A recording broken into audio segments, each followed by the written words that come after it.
After months of gunfire, finally guns are expected to go silent in the northern part of Myanmar.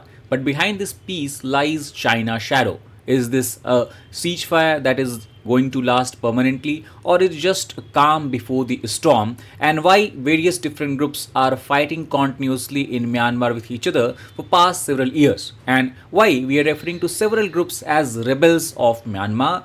What is the interest of China in this entire unfolding situation? Let us try to understand and delve deeper in this topic in this particular video. First of all, to give you idea about the background of this particular topic. So we know that Myanmar is in the state of civil war for past several years, more specifically can say since February 2021, when the military of Myanmar decided to overthrow the elected government led by Aung San Suu Kyi, who was also a Nobel laureate. Now, due to the fall of Aung San Suu Kyi government, various different parties and various different groups in the entire different part of Myanmar then came together and form a loosely cohesive group as such, and they refer this group as Solidarity Group, and their goal is to overthrow the Myanmar's military junta and re-establish a democratically elected government as such. Now, it is in these situations of civil war and armed resistance that we have seen taking place in different parts of Myanmar, whether it is the north, whether it is the east, or whether it is south.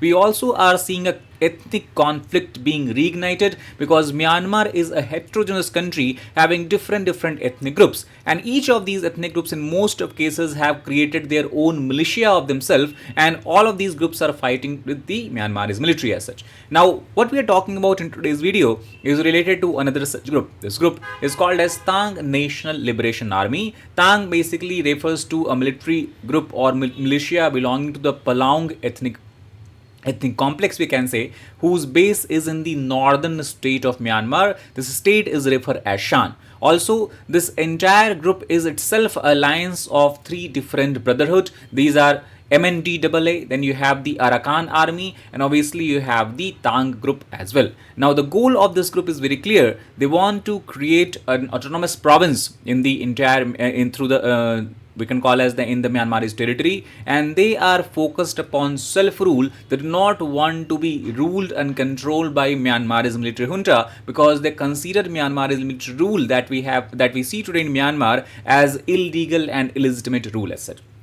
The situation in northern Shan province escalated somewhere between 2023 and 2025, and this is because of the successes achieved by the Tang Alliance. Tang Alliance were able to capture major regions of the northern state of Myanmar, and 12 towns they captured in a quick succession as such. It was during this seizure we have seen intense clashes erupting near the China border, which also caused concern in the Chinese leadership, and that is how we can understand that Chinese government wanted to get involved, as it has direct implications along the borders of China also. Not only that, it is not only the clashes that occurred on the ground and the fight that we have seen in the militias at the surface, also we have seen involvement of Myanmar's military, which resorted to heavy airstrikes on the Tang National Army outpost, and also displacement of large number of civilian population due to fear of war and aggression we are seeing taking place also. Now, China obviously, because of its close border, is concerned,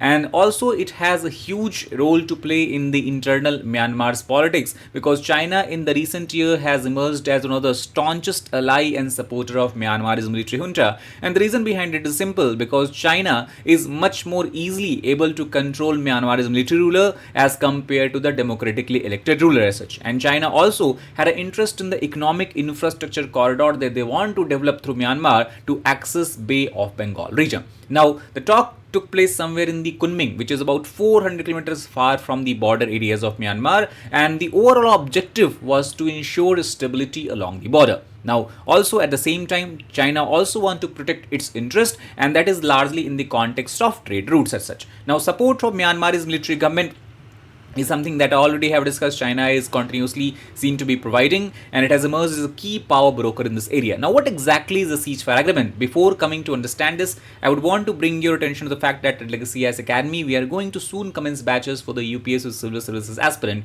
The regular batches, which will be run every day between Monday to Friday between 10 to 5 p.m. is going to start on 10th of November, and then the next following batch will start on 15th of December. At the same time, people who are preparing for the UPSC with a full-time job or your studies, they are welcome to enroll in the weekend batches program, which already has started on 25th of October, and the next session will start on 6th of December as such. Now, in this batch, we ensure comprehensive coverage of all GS paper as is required by the UPSC. We also encourage one-to-one mentorship and doubt solving sessions, so students are fully able to grasp the intricate topics and the issues in the UPSC examination syllabus, regular interaction with educators to ensure that they are right on the path as far as the examination is concerned, and for integrated preparation of the examination, daily mains answer writing practice test series, and the 360-degree coverage of current affair also is something that we have included in our program as such. If you want to know more detail about this course features and program, you can give a call to the number being displayed here. You can also click the link in the description box of this particular video, and you are welcome to download our Legacy AIS app, which will be helpful in your preparation and journey of UPSC civil service examination. Now, coming back to this particular topic, if you look at the ceasefire agreement that was signed under the guidance or mediation of China, we can say it will become effective immediately on the coming Wednesday. And here both of the parties, the Tang National Liberation Army as well as Myanmar military, has come to a certain terms and agreement. Now, the TNLA has agreed that they will withdraw from the two regions which they have under their control in the northern Shan province nearby Mandalay, and these are Mogok and Momik region. Similarly, military of Myanmar has basically agreed to halt offensive campaigns and airstrikes against TNLA, and both sides have agreed that they will not move any further. They will stop any kind of advances in each other's controlled territory. If you look at the map here to understand it better, as you can see that China has a huge interest in this area, because first of all, as we can see that China has a huge border, a long border as far as the Myanmar is concerned. Second, also we have to understand that this northern Shan province where all these fights is taking place is very close to China's border, and a spillover effect can be seen across China also because of the displacement of refugees and even airstrikes and all that. And the area where we are seeing heavy artillery strikes and airstrike is these regions, and if you remember, it is this area, Mogok, and nearby areas from where TNLA has decided or basically agreed to withdraw as such. So overall, we can see three regions. You have Sagaing region, Mandalay region, and it is in the northern Shan province where disturbance is going on. Now, if you look at the political context at why Myanmar's military is also willing to bring entire offensive to a halt, and this we can understand by the fact that they have announced general election Myanmar that is going to be held on 28th of December 2025, and that is why their major aim is to ensure that they control the territory, at least whatever they have control over now, and also they want to legitimize their rule.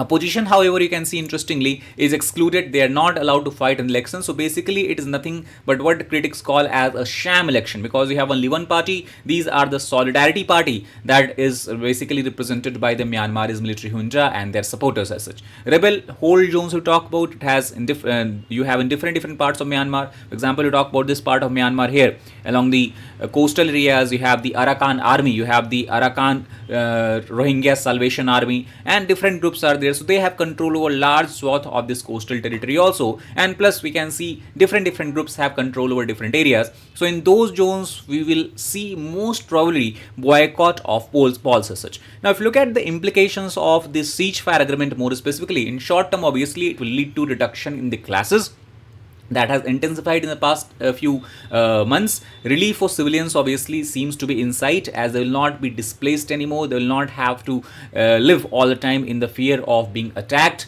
And also, on the other hand, because of the China playing a very important role as a mediator, we can see a stronger influence of China as far as the domestic politics of Myanmar is concerned. At the same time, if you talk about the long-term peace, is something that does not seem to be guaranteed, or what can call as the long-term peace. Here it is fragile in nature, because no one knows when situation again will turn volatile, and again both groups will start attacking each other as such. And the reason behind it is very simple, because unless and until the autonomy issues, that is the main demand of the Tang National Army, is resolved, the situation is not going to turn out to be as peaceful as expected. So the stability that we're talking about is obviously questionable in nature. In conclusion, we can say truce, though it is in sight, it is of temporary nature. Military will have an advantage here because they have made tactical gains, and now they have agreed, Tang army has agreed that they will not move beyond their control area. So a strategic pause is something that we are seeing in the TNLA. China has emerged as a key mediator and a major player in the geopolitics of South Asia, and overall as far as the entire Myanmar is concerned, situation, the peace remains uncertain and politics remain fragile as such. So that's all about Myanmar.